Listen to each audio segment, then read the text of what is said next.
One Shot Gaming mga bossing, nagbabalik na naman. At dahil nga low streak tayo kagabi, so naglaro na agad tayo dito. Nag first game muna ako this morning. And then hindi ko sukat akalain, palo pa rin pala yung mga naglalaro ngayon. Tignan nyo naman, Diyos ko po, isang squad yung kasabay natin, pero hindi tayo kinakabahan, hindi tayo nababahala dyan, di ba? Palaging sinasabi, wag ka lang kakabahan. So dito nakita nyo, napakarami sa indicator natin. And then may umentras na agad na Dudong dito. Tumba agad na si Dudong dito, di ba? So nagpunta na tayo sa kampila dito. Of course, nag-rotate na tayo dito. And then, tumutok na nga agad sa atin dito. Pero hindi tayo nabahala. So pag tinutukan na natin siya, dun siya makinabahan. Nabahala na si Idol dito. Hindi niya na alam kung anong gagawin. Sinampal na natin siya dun. And then nagpunta na agad tayo sa kabila dahil nandito yung mga kakampi niya. Tinutukan na natin ito, isang trap master dito. Naglapag pa nga siya ng trap, pero una siyang nawala sa trap niya. So sinampal na rin natin yan, di ba? So nag-out muna tayo doon kasi sobrang layo ng zone, and then ang sakit. So may nadaanan tayo, nagigibaan dito. So tumawag muna tayo ng backup sa base, and then tinry ko lang naman gamitin yan at totoo lang. So meron pa nga dito, di ba sinasabi ko pag sa loob ng bahay yung labanan, pagaling nga sa back south. And then kung SMG, mas pabor yun. So dito magto-troubles tayo. And then may umenter pa nga ditong Burloloy na bagong baba. Pero hindi tayo kinakabahan dyan. Siya pa yung kinabahan dito. Kaya tumba na agad ang Burloloy dito. Hindi na natin pinatagal. So dito meron na namang isang umentras dito na magdudogtag sana. So sa sobrang taranta niya, hindi niya alam kung sa labas ba siya tatakbo or sa loob ng bahay. Kaya pinektusan na natin yan. Kasi natataranta siya dun sa helicopter na ginamit natin, di ba? So pinektusan na natin yan. And then nakatulong yung loot niya sa atin kasi ang dami niyang loot.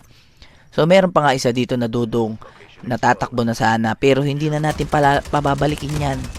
Sinampal na natin yan dyan, di ba? So nag-out muna tayo dyan. And then pumasok na agad tayo sa zone kasi ang sakit na ng zone. Tignan nyo naman, sa sobrang dami nagaganap dito, may nabunggo na nga tayo dito. And then pagka-entrance pa nga ng pogi, nataranta si Idol dito, sinampal na natin sa loob ng bahay yan. Huwag ka lang kakabahan, di ba palagi kong sinasabi?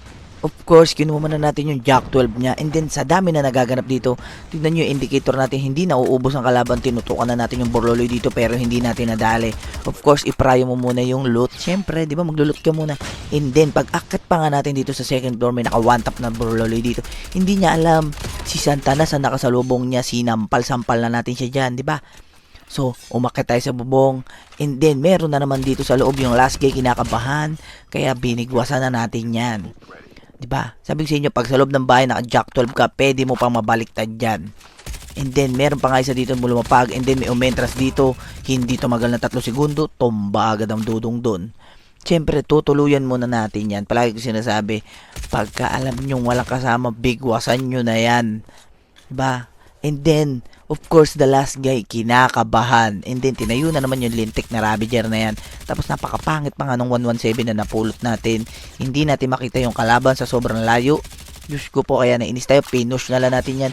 Nag-Marcelin na lang tayo dyan. Pinapakitaan na lang natin ang movement. Diba? So, dire-diretso tayo dito. Kinakabahan yung last guy. Nag-backslide tayo dito. Tinutukan na natin yan. Tumba agad ang Burloloy dito. May umentras na naman sa left side. Tinutukan natin. Pero kinabahan siya kaya hindi niya tinuloy. Diba? So nag-heal muna tayo dyan. Siyempre nag-push na tayo dito. Kasi ang dami nagaganap dito. May nakahaber na naman. Diyos ko po, may nadaanan pa nga tayo dito. Siyempre hindi na natin patatakasin yan. Bibigwasan na agad natin yan. Diba? So pag push na naman natin dito, meron na naman naka-snowboard, may naka-hover, and then meron pang ang dalawa dito pero hindi tayo kinakabahan. Pag slide natin dito, tinutukan natin naka one tap, tumba agad yun. Hindi na nakapag-react, diba? Sabi sa inyo, pag nagpupush kayo, wag ka lang kakabahan kasi pwede ka mabaliktad niyan. So dito nag-push na tayo, of course, the last guy kinakabahan. Tinutukan na agad natin yan, napariwenta, hindi niya alam, nakasalubong niya na naman si Santanas dito. Diba? Sabi sa inyo, pag kinabahan ka, pwede ka mabaliktad niyan. So, nag-push na tayo dito. May naka-SC Maris pa nga rito. Tinutukan na natin yung Burloloy dito. Hindi alam kung anong gagawin. Tumba agad yan. Napariwin tayo dito na shockwave. Hindi tayo kinakabahan. Pag talo niya rito, diretso na pala siya sa lobby. Diba? Sinasabi ko sa inyo, huwag ka lang kakabahan. Diba? Diba? O meron pa isa dito umi-sneaky play. Si dinamay na natin yan pabalik sa lobby. Diba? Palagi ko sinasabi sa inyo, kung kinakabahan ka ron, pwede ka mabaliktad nung kahit lamang ka. Pero dahil kinakabahan si Kuya Ron, nabaliktad pa natin siya, diba? So, nag-push tayo dito. And then, meron pa nga tayo na daanan dito, Burloloy, yung kaninang bumangga sa atin ng haber. Hindi na natin yan patatagali, ipupush na natin yan, ginakdod na natin yan, sineminar na natin yan, di ba? Of course, 3 teams na lang, and then nag-push tayo dito kasi nakita natin may smoke, and then naririnig natin nagkikinetic yung kalaban sa second floor. So, bala ko dito magkukolapsing, nagagis na lang ako or nag-iwan ako ng bomba dyan. Hindi ko alam kung tatamaan siya or hindi. And then, tinamaan siya rito. So, alam ko lalabas na siya dyan, kaya inabangan ko na agad dyan, tinutukan ko na agad dyan. Diba? Palagi ko sinasabi, gamitin ng utak, Diyos ko po. So, dito 1v1 situation, talo yung kabado. Diba? Tigas naman ang mukha natin kung sabihin natin tayo yung kabado kahit solo player lang tayo dito. So, pag akit natin dito, nandito pala siya, Diyos ko po. Buti na lang rewind tayo dito. Mabilis tayo mag-react. And then, binalikan na agad natin yan. Pag entras niya rito, tumba na agad yan. Hindi na natin pinatagal, di ba? Kaya kung natapos mo tong video na to, make sure na mag-follow ka na dyan. Mag-react. And then, i-share mo na rin yan. So, meron pala tayong live everyday sa ating TikTok, One Shot Gaming. Mag-abang lang kayo ng mga viewers game natin doon.